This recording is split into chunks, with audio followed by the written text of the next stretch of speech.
Hi friends, ഞാൻ നിങ്ങളുടെ സുനില രാകേഷ്. ഇന്നത്തെ എൻ്റെ വീഡിയോ സൺ ടെമ്പിൾ. അത് ഇവിടെ അഹമ്മദാബാദിൽ നിന്ന് ഒരു 100 കിലോമീറ്റർ ദൂരെയാണ് കേട്ടോ. അപ്പോൾ ഞാൻ നാട്ടിലൊക്കെ പോയിട്ട് അവിടുത്തെ വീഡിയോസൊക്കെ ഇട്ടപ്പോൾ എൻ്റെ വ്യൂവേഴ്സൊക്കെ കുറഞ്ഞു. അപ്പോൾ എനിക്ക് തോന്നുന്നു എൻ്റെ വ്യൂവേഴ്സിനൊക്കെ ഇഷ്ടം ഞങ്ങളിവിടെ കറങ്ങാൻ പോണതും ഇവിടെ ഗുജറാത്തിലത്തെ അല്ലെങ്കിൽ നോർത്ത് ഇന്ത്യനിലത്തെ സ്ഥലങ്ങളൊക്കെയാണ് നിങ്ങൾക്ക് എല്ലാവർക്കും ഇഷ്ടം എന്ന് തോന്നുന്നു. കാരണം കേരളത്തിലെ പലതും കാണിച്ചപ്പോൾ അത്രയ്ക്ക് ഇൻട്രസ്റ്റ് ഒന്നും കണ്ടില്ല. അപ്പോൾ ഇനി വീണ്ടും ഞാൻ ആക്റ്റീവ് ആവാണ്.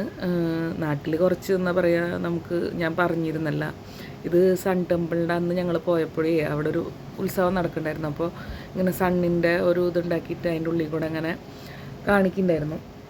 അതെടുത്തതാണ് കേട്ടോ. ഞങ്ങളുടെ രണ്ടാളെയും ഫോട്ടോ അതിൻ്റെ ഉള്ളിൽ വെച്ചിട്ടൊക്കെ എടുത്തിട്ടുണ്ടായിരുന്നു. അപ്പോൾ ഞാൻ പറയാം, ഈ സൺ ടെമ്പിളിൻ്റെ സ്റ്റോറി നിന്ന് ഇടാൻ പോണത് എൻ്റെ വ്യൂവേഴ്സിന് അമ്പലങ്ങളുടെയും അതുപോലെ ഇവിടെ കറങ്ങാൻ നടക്കുന്ന സ്ഥലങ്ങളുടെയൊക്കെ പറ്റിയാണ് ഇഷ്ടമെന്ന് മനസ്സിലായി. നാട്ടിൽ എനിക്ക് അധികം സമയമൊന്നും കിട്ടിയില്ല. അത് പിന്നെ മോൻ കുറച്ച് ദിവസം ഒരാഴ്ച അഡ്മിറ്റായിരുന്നു. അതൊക്കെ കാരണമാണ് അധികം വീഡിയോസൊന്നും എനിക്ക് ഇടാൻ പറ്റാഞ്ഞത്. വിഷമിക്കേണ്ട, ഞാൻ വീണ്ടും ആക്റ്റീവ് ആവാണ്. ഇനി നിങ്ങളുടെ കട്ട സപ്പോർട്ട് വേണം. ഇത് സൂര്യകുണ്ടെന്ന് പറയും, അതുപോലെ തന്നെ രാംകുണ്ടെന്നും പറയും. ഈ സൺ ടെമ്പിളിൻ്റെ മുന്നിലുള്ള ഒരു കുളമാണ്. ഈ സൺ ടെമ്പിൾ സ്ഥിതി ചെയ്യുന്നത് പുഷ്പാവതി നദിയുടെ തീരത്താണ് കേട്ടോ. അപ്പോൾ 1000 കൊല്ലം പഴക്കമുണ്ടെന്ന് പറയുന്ന ഈ സൺ ടെമ്പിളിന് 1026 1027 AD വർഷത്തിലാണ് ഇത് പണിതതെന്ന് പറയപ്പെടുന്നു. 7 സൺ ടെമ്പിളുകളിൽ ഒന്നാണ് ഇതെന്ന് പറയുന്നത്. ഈ ലോകത്ത് വെച്ച് 7 സൺ ടെമ്പിളുള്ള അതിലൊന്നാണ് ഇതെന്ന് പറയുന്നത്. അതുപോലെ തന്നെ സോലങ്കി രാജാവായ ഭീം ഒന്നാമൻ അല്ലെങ്കിൽ ഭീം പ്രഥം, ഇങ്ങനെയാ പറയട്ടെ. അപ്പോൾ ഇവിടെ പ്രഥമൻ എന്ന് പറയുന്ന ഒന്നാമൻ എന്നുള്ളതാണ്, നമ്മുടെ പ്രഥമൻ പായസമാണ്. അപ്പോൾ ഭീം ഒന്നാമനാണ് ഇത് പണിതതെന്ന് പറയുന്നത്. രാമഭഗവാനും സീതാദേവി ഇവിടെ വന്നിട്ടുണ്ട്. അപ്പോൾ രാമഭഗവാൻ അവിടെ ഇറങ്ങി കുളിച്ചിട്ടുണ്ട് എന്നാണ് പറയണത്. ഈ സൺകുണ്ടില്ലേ, സൂര്യകുണ്ടിൽ, അത് കാരണമാണ് സൂര്യകുണ്ട് അല്ലെങ്കിൽ രാംകുണ്ടെന്ന് ആ നദിക്ക് പറയുന്നത്. ആ നദിയിൽ നിറച്ചല്ലേ ടോട്ടോയ്സോളുണ്ട് കേട്ടോ. അവറ്റക്കൊന്നും നമുക്ക് തീറ്റ കൊടുക്കാൻ പറ്റില്ല. മുന്നൊക്കെ ഞങ്ങൾ ഇറങ്ങി കൈയും കാലൊക്കെ അതിൽ കഴുകിയിട്ടുണ്ട്. പക്ഷേ ഇപ്പോൾ അതിൻ്റെ ഉള്ളിൽ കടക്കാൻ പറ്റാത്ത പോലെ 4 ഭാഗത്തും ഗ്രില്ലിട്ടിട്ടുണ്ട്. അതുപോലെ കണ്ട് ഈ ഒരു ഗ്രില്ലിട്ടുള്ളത് മുന്നേ നമുക്ക് അതിൻ്റെ അടുത്ത് അമ്പലത്തിൻ്റെ അടുത്തൊക്കെ പോയി തൊട്ടൊക്കെ എടുക്കായിരുന്നു കേട്ടോ. ഇവിടുത്തെ നിറയെ കൊത്തുപണികൾ എന്ന് പറഞ്ഞാൽ നിറയെ കൊത്തുപണികളാണ്. ഒരു 52 സ്റ്റോറി ഉണ്ടെന്നാണ് പറയുന്നത് കൊത്തുപണികളായിട്ട് ചെയ്തിട്ടുള്ളത്. വേറൊരു അമ്പലമുണ്ട് സൈഡിൽ, ആ അമ്പലമാണ് ഞാൻ കാണിച്ചത്. 2 അമ്പലങ്ങൾ മുഖത്തോട് മുഖം നിൽക്കുന്നത് ആ കുളത്തിൻ്റെ നേരെ. അപ്പോൾ പറയണത് എന്താണെന്ന് വെച്ചാൽ സൂര്യപ്രകാശം ഏറ്റവും ആദ്യം ആ കുളത്തിൽ വന്നടിച്ച് കുളത്തിൻ്റെ നേരെ കണ്ട 2 അമ്പലം നേരെ ഒരമ്പലത്തിൻ്റെ ഉള്ളിൽ കൂടെ മറ്റേ അമ്പലത്തിൽ പോയി അവിടെ റിഫ്ലക്റ്റ് ചെയ്ത് വീണ്ടും കുളത്തിൽ അതിൻ്റെ ഇത് വരുന്ന പറയുന്നത്. അപ്പോൾ എന്തൊരു രസമായിട്ടേ കൊത്തുപണിതിട്ടുള്ളത് അല്ലേ, കൊത്തുപണികൾ. ഓരോ പടവുകളും എത്ര കൊല്ലം മുന്നേ, 1000 കൊല്ലം മുന്നാണ് ഇത് പണിതിട്ടുള്ളത്.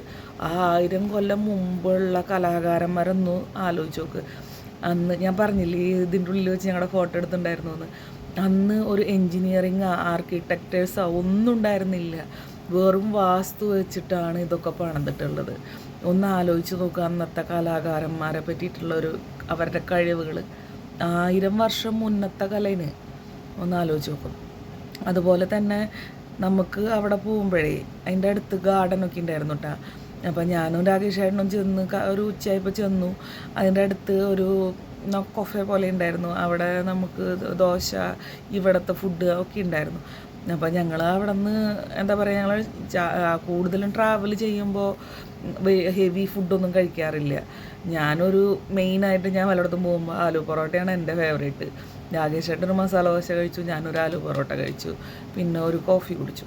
ഇത് നോക്കിയ ഒരു കൊത്തുപണി സൈഡിൽ നിന്നുള്ള വ്യൂ ആണ്.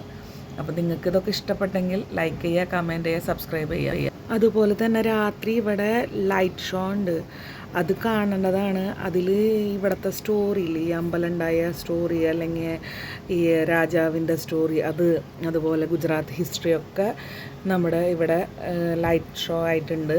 അപ്പോൾ ആർക്കെങ്കിലുമൊക്കെ രാത്രി നിന്ന് കാണാൻ താല്പര്യമുള്ളവർക്കൊക്കെ രാത്രി നിന്ന് കാണാവുന്നതാണ്. ഇത് അവിടേക്ക് പോകാനുള്ള സൗകര്യങ്ങളും എങ്ങനെയാണെന്നൊക്കെ അറിയാൻ ഇൻട്രസ്റ്റ് ഉള്ളവർ കമൻറ്റ് ചെയ്ത് ചോദിച്ചാൽ ഞാൻ പറഞ്ഞു തരാം. ഞങ്ങൾ രാത്രി നിന്നില്ല. ഞങ്ങൾ ഒരു എന്താ പറയുക സൺസെറ്റ് വരെ നിന്ന് തിരിച്ചു പോന്നു. കാരണം 100 കിലോമീറ്റർ ഉണ്ടല്ലോ, ഞങ്ങൾ ബുള്ളറ്റ് കൊണ്ടാണ് പോയത്. അപ്പോൾ രാത്രി യാത്ര ബുദ്ധിമുട്ടാവേണ്ട എന്ന കാരണത്താൽ ഞങ്ങൾ വേഗം ഇങ്ങോട്ട് പോന്നു. പിന്നെ രാത്രി ഇവിടെയൊക്കെ ഇല്ലേ ഒരു എന്താ പറയുക നീൽഗായ് എന്ന് പറഞ്ഞിട്ടൊരു ഇതുണ്ട്, അത് കണ്ണ് കാണില്ല രാത്രി. അപ്പോൾ വണ്ടിയുടെ മുന്നിൽ എപ്പോഴാണ് ചാടാന്ന് പറയില്ല. വെറുതെ എന്തിനാ ഒരു അപകടം ഉണ്ടാവണമെന്ന് വിചാരിച്ചിട്ട് നമ്മൾ മാക്സിമം രാത്രി യാത്ര ഒഴിവാക്കുക ചെയ്യുക. അപ്പോൾ ഞങ്ങൾ വേഗം ഇങ്ങോട്ട് പോന്നു. വീട്ടിലെത്തണ്ടേ പിള്ളേർ തന്നെയൊക്കെയല്ലേ എന്നൊക്കെ ഉള്ളതിൽ. അപ്പോൾ എൻ്റെ വീഡിയോ എല്ലാവർക്കും ഇഷ്ടപ്പെട്ടിട്ടുണ്ടാവും എന്ന് വിചാരിക്കുന്നു. ലൈക്ക് ചെയ്യുക, കമൻറ്റ് ചെയ്യുക, സബ്സ്ക്രൈബ് ചെയ്യാത്തവർ സബ്സ്ക്രൈബ് ചെയ്യുക. Thank you for watching.